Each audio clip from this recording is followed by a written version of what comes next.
Hey guys, what is happening? It is Saturday, I believe the 28th of September. We're going on a little walkabout outside the shop. I did a project yesterday, and from Wednesday through yesterday, and I wanted a videotape for you guys, but it just was taking forever, and I needed to get it done. I'll show you what it is here. I don't know if I've shown this before. Sorry if the sun's in the camera. You look at that, and some people might know what that is. Besides a trailer, it's a pontoon boat trailer, and it belongs to a friend of mine, and it wasn't raising and lowering properly. I'll give you guys a little rundown on this. Got a winch up here on the tongue of the trailer, and it controls this bar right here, and it will let it go, pull it forward and let it go slack. And what that bar does, when you push it toward the back of the trailer, it's attached to this pivoting axle setup down here. And this little frame here will slide. It's basically two Schedule 80 pipes, one larger diameter on the outside, one smaller on the inside. And this assembly will slide back here, and as it slides, the trailer will lower. And it wasn't sliding. And the driver's side spring over here only had the top 3 leaves in it, and I don't know if we can see those or not. It's hard to see in the viewfinder here. You can see I've got 2 additional leaves installed on the bottom and a little spacer piece of steel. It was missing the bottom leaves, and that caused, the way they had it bolted in there, there was about an 1 3/4 gap. I'm sorry, 1 1/4 gap, and it was causing that driver's side of the trailer to be lower. Okay, so what I did was I pulled that spring stack out of there and cannibalized an old set of springs that were 2-inch springs, and made it right. This only holds a pontoon probably 1,000 to 1,500 pounds, so it's not real heavy. So we fixed that, and then where these spring shackles are back here, the shackles were all bent up, and as we pulled the pivot bolts out, they were all bent, and they were no grade bolts that were in there. So this is, I'm guessing, a home built trailer, or it's been worked on before. So I've got some grade 8s in there right now. Dealing with that, I've rebushed it, basically put these spring bushings down here are press-in style, and normally trailers don't have that style, so I was not able to attain those. They're in good shape, so that was fine, but the top shackle bushing was replaced on both sides, and all new hardware all throughout that. And then we wire wheeled this whole trailer down, sprayed it with OSFO, and neutralized the rust the best we could, and gave it a coat of black equipment paint, activated 2K enamel. So it turned out alright. I mean, it's all scarred up and all that, but did that last night, and just the paint application part took me 5.5 hours laying on a creeper trying to get in all the little nooks and crannies. So I got that done, and then I had to put it all back together today. Left it out in the sun all morning, and then put the bunks back on it, which need to be replaced. They're pretty rotted, but we put them back on there just in case. They're solid enough to haul on, but I would definitely recommend those getting replaced. And then we put the lights back on here, and all that nonsense. So he's got to get himself a new set of tires, and probably do a wheel bearing service on this trailer. The tires have got they're weather checked pretty bad, so we're gonna try and get that taken care of before he has to haul the boat again. He just picked up this trailer, and basically needed some TLC and some spiffing up for sure. It looked pretty ratty before, but then we had to put the jack back on it. But that's about that.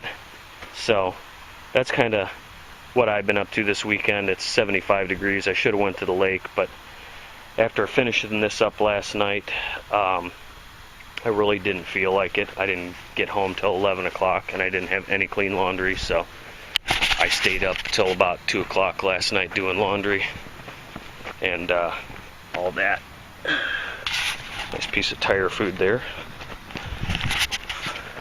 So that's that. And also in this video, I'm going to do a video for the new guys in the garage gang, getting to that point where you're getting ready to do some painting, and a lot of guys are priming right now and getting the feel for the paint gun and all that, and that's awesome. That's the best part, guys. So I wanted to put together a quick video. I don't know if it's really a how-to, but it's a how I do, and how to figure out how to set up your paint gun.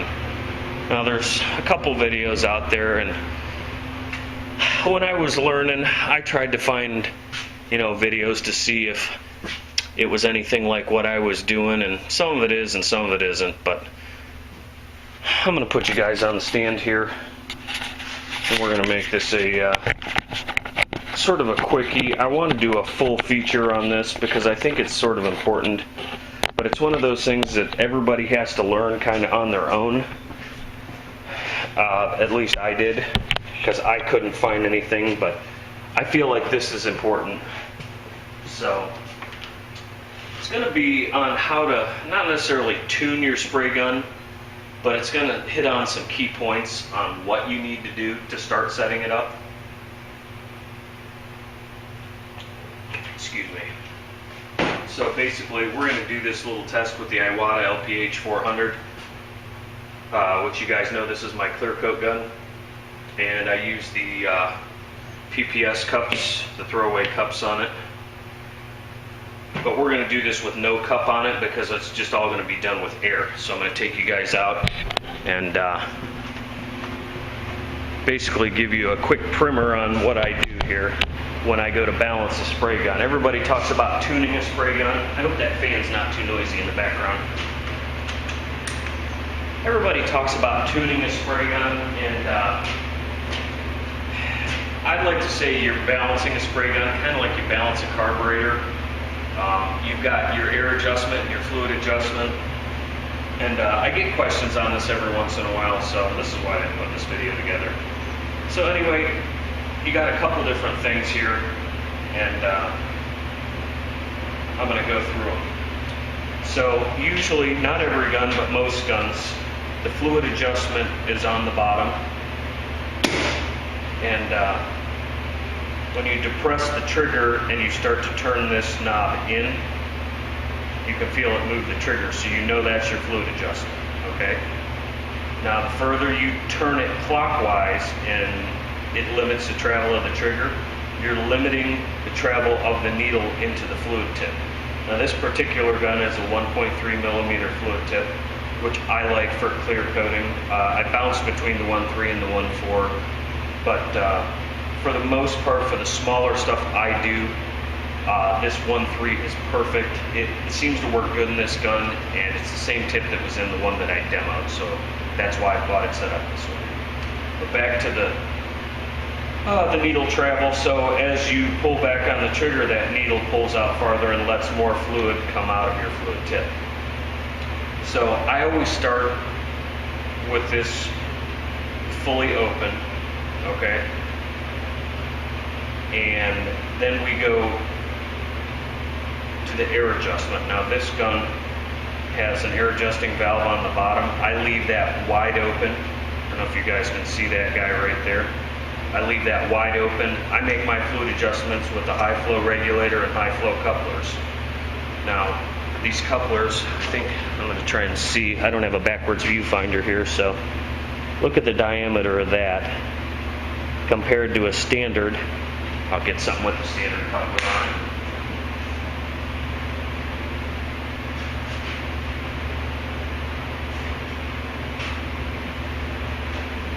Like the DA has a standard airflow coupler on it. This is an M-style Milton coupler.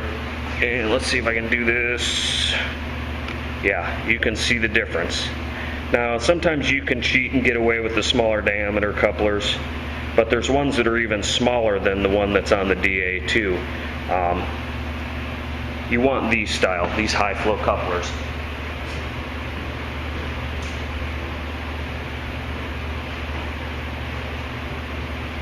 And the biggest thing with the HVLP guns is the volume of air coming through them. You need a large volume of air. You need a compressor that's capable of pushing it.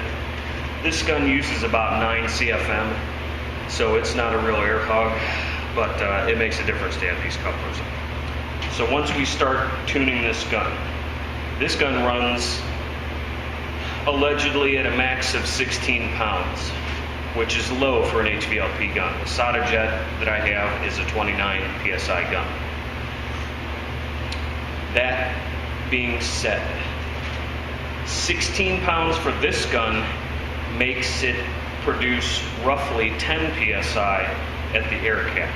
And unless you have one of the fancy testing gauges that go on where the air cap is here, there's no way for you and I to test that. So we have to believe that that's what it is. And the same thing with the SATA jet. Its max pressure is 29 PSI at the inlet to achieve 10 PSI at the air cap. The magic is all in this air cap right here. That is what it's designed to do with that pressure to achieve that 10 PSI. Now, that's what makes the gun compliant. That's what makes it HVLP. There's a fine line between being compliant and having a smoother finish. You can bump the air pressure up a few pounds on these guns. I've sprayed with this gun at 25 to 27 pounds before, but usually what ends up happening is I get a lot more overspray than is necessary to get just as nice a finish as this gun would at 16 to 20 pounds. Same thing with the SATA jet. It's a 29 pound gun. It can be bumped up to 35 and get a little bit better results. But again, your sacrifice is overspray and how much you're blowing out the door. You know, sometimes a little wet sanding and buffing goes a long way. So that's just a few things on the air pressure and how the guns are designed to work. So the first thing I'll do is set this air pressure at what it's recommended to be. 16, somewhere between 16 and 20 is where I like to spray this gun. So we'll do that.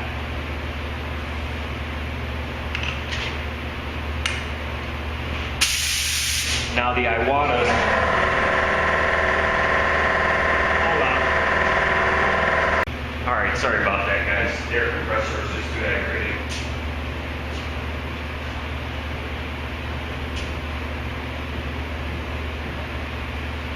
The Iwata spray guns are set up so that when you set your regulator down here, the trigger has to be full pull. And that means not just air, but all the way back. The pressure will dip about 2 to 3 pounds between straight air and fluid flow on this trigger. So we're going to pull this all the way and we're going to turn this regulator. I'm going to try and stand behind the camera and show you guys here. It's going to get noisy.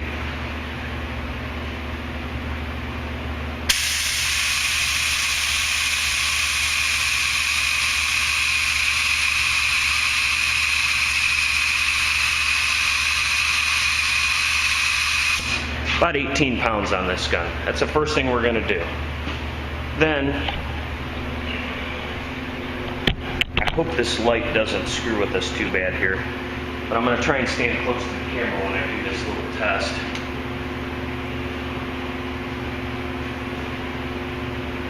The next thing I like to know when I buy a spray gun is where's the sweet spot with this gun? What's my spray distance need to be? Now you see a lot of things that say, well, you need to be 6 to 8 inches away. With HVLP technology, if you're 8 inches away, the material will be dry before it ever hits the panel, in my experience. This particular gun is pretty picky. It likes to be about 4 inches away from the panel. Now there's a test that we can do to figure out where that sweet spot is. And basically what we're going to do is, I have no fluid on this, no nothing, just an open spray gun. I'm going to spray air through it. I'm going to do a full pull on this trigger, and I'm going to put my hand in front of it, and I'm going to move my hand until I can feel a wall of air. That wall of air within an inch or half an inch where you feel that, it's the sweet spot on this gun. So we're going to do that test real quick, and I think you guys will be able to hear this.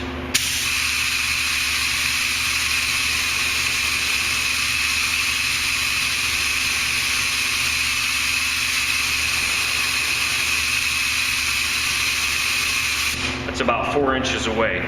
You'll know what I'm talking about when you do this. Don't do it with fluid in the gun, or if you have a cup on it and it's got material in it and you forgot to check this to figure out your spray distance, do a half trigger pull.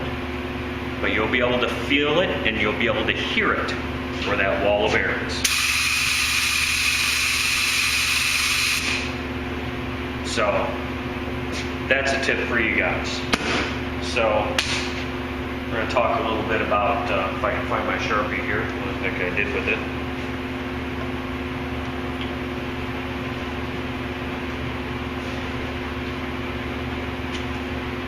First thing you want to know is your air pressure.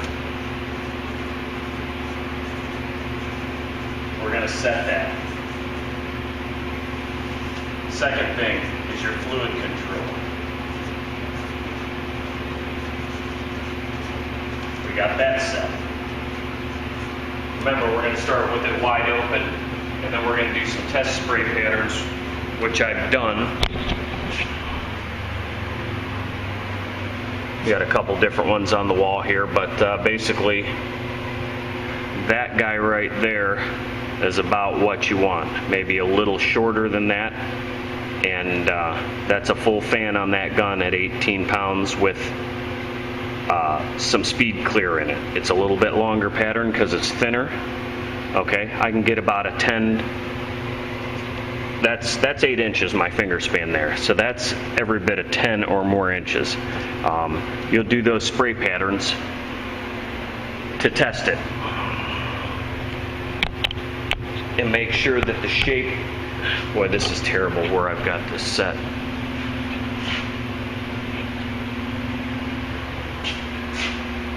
I think we're going to move this to a different location, so stick with me.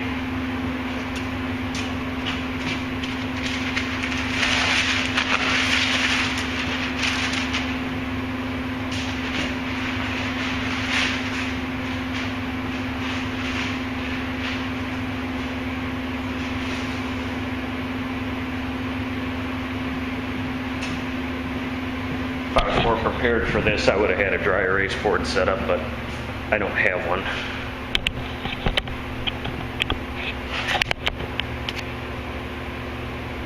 Okay, so we have air pressure, we got our fluid control set. Now we do our test patterns.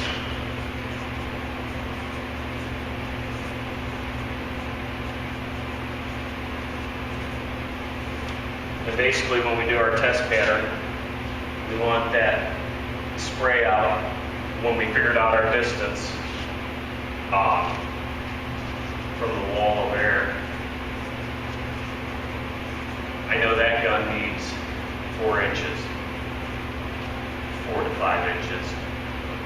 So we're going to hold our gun perpendicular, not tipped up, not tipped down, but straight on, 4 inches away, and we're going to do a test pattern. I want that test pattern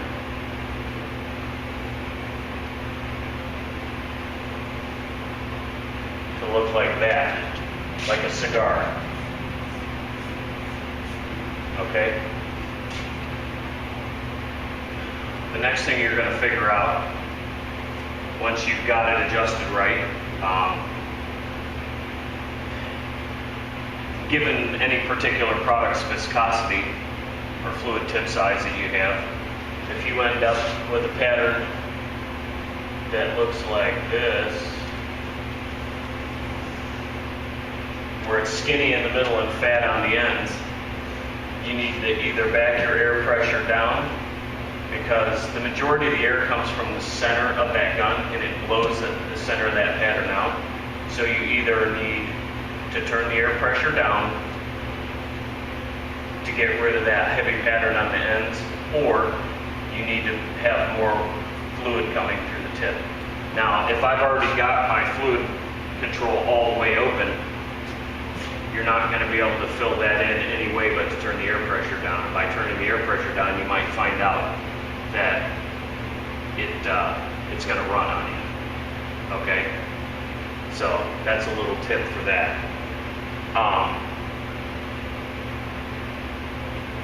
This is the pattern you want. Something else to touch base on is, how do I get rid of orange peel? Well, you're always going to have some sort of gun finish. You may not see it to the naked eye, but you're always going to have something. If you've got a lot of orange peel,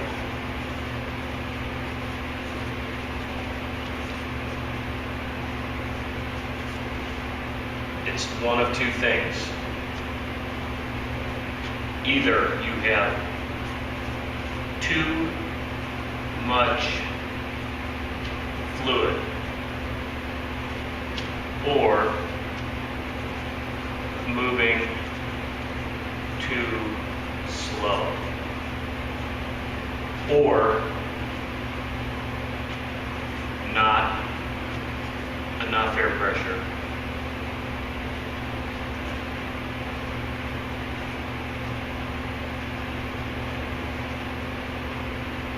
And finally, one that everybody forgets about, but it's the most important in my opinion, is your spray distance.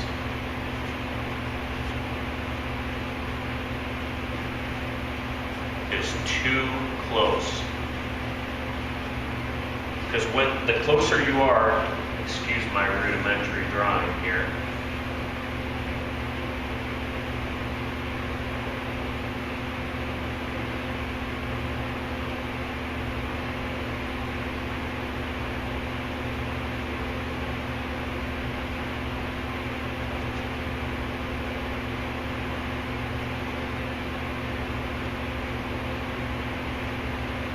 this is your spray gun.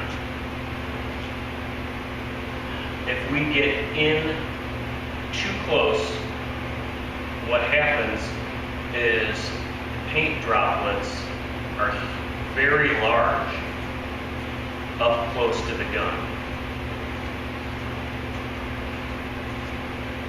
So it makes it harder for the gun to atomize the material if you're way too close. So it'll put on a bunch of heavy, non-well atomized material, whether it's primer, whether it's clear coat, base coat, whichever. Now the farther you get away to the gun, if this is my sweet spot, our droplets start to get smaller out here because the air horns are doing their job of breaking that material up. Now if you get too far out, remember that spray pattern is going to travel a little bit farther than this sweet spot. All of a sudden you've got tiny, tiny droplets, but they're so far apart from one another, you're going to end up with dry spray. I'll bring you guys in closer to my little crappy drawing here. So basically, not well atomized when you're too close to the gun, or too close to the panel.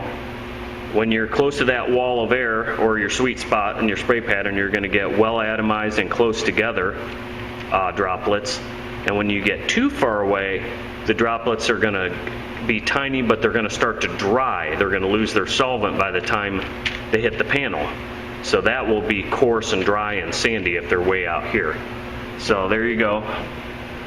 If you've got orange peel problems, you're always going to have some texture, but if it's looking rough, you've got too much fluid, or you're moving too slow, or the gun is too close, or your air pressure is just way too low.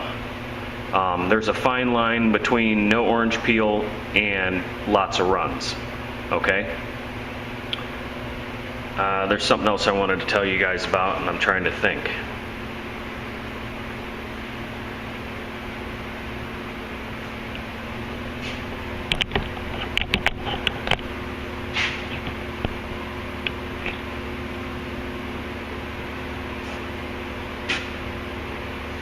Now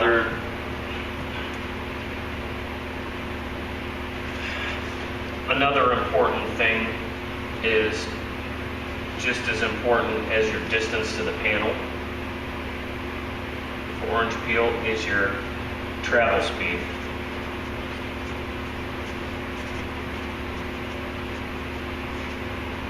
If you're moving too fast with the gun across the panel, it doesn't give it enough time to put that well atomized material on the panel. All it does is not let those droplets land close enough together. You're just dragging it too fast. Typical speed for me to paint something like this with that Iwata would probably be about like this. So 1, 2, 3, you know, something like that, maybe even a little slower than that, but you've got to stay at the distance that that gun is capable of spraying at. The farther you pull that gun away, the slower you have to move, and chances are that material, when you're far away, is going to dry before it hits the panel. So HVLP guns,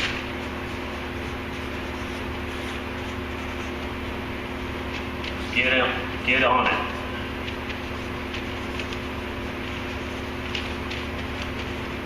You want to be close. Otherwise, you end up with a ton of overspray because the pattern is so wide out there. You might have a 10 or 12 inch pattern, but you want to hit it in about the 8 inch span of that pattern, and that's usually where the sweet spot is. So these are all things to practice with, especially with no gun material in the gun. You can figure out a lot of these mysterious things and figure out how to get your rhythm down before you ever get to the point of putting material on a test panel and find out that it's either sandy and coarse because you're spraying too far away or too fast or don't have enough fluid, or you're way too close or moving too damn slow, or you're don't have enough air pressure. You're going to get a peely, shitty looking panel. And the only thing that can make you get rid of orange peel is practice. You can buy the most expensive gun on the market and still get a crappy orange peely finish if you don't know how to set up and balance the gun and get it close. You can, once you've got it close, figure out your travel speed on how fast you're moving, and mess around with, if you've got it going on heavy and orange peely, speed up a little bit or pull the gun away a little bit from the panel. These are just all things you need to practice on, and I wish I would have made an outline to actually talk about this, but this is the kind of stuff that I'm getting questions about, and I am not an expert, but I know what it takes to make the gun do what it's supposed to do. So if there are more questions, feel free to PM me.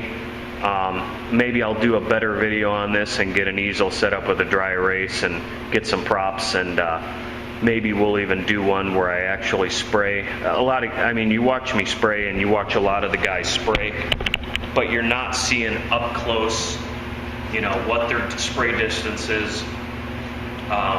Gun settings are important, but more importantly is distance, speed, and material flow and fluid pressure, in that order for me. Other people might disagree with that, but usually if you don't have enough fluid flow, you can usually back off your air pressure and close in on the panel, so you're adjusting your distance and slow your spray travel down and still get a good finish. So you can work towards these huge spray patterns. I always laughed when I first started painting. I'd watch shows, I'd probably been painting for 10 years, and the show Overhauling came out. I know all you guys have seen that show, and I watched them spraying with their Sada jets, and they'd have a fan on it that looked like it was 14 inches, and you're thinking, wow, that thing's really putting material out. That's great, when in reality that's just really good HD videography, and you're seeing all the overspray coming off of those guns. So truthfully, you don't need that big a pattern, but we're not adjusting the pattern to make it smaller by turning in the fan control. We want maximum atomization. You can cut it off a little bit if you're getting a lot of dry spray around the top and bottom of your pattern. That's one thing that can be done. But there's really no reason to close that fan control and tighten it from a pattern that's 8 to 10 inches and bring it down to 4 inches. It'll be wet, but it'll be really poorly atomized at that size pattern.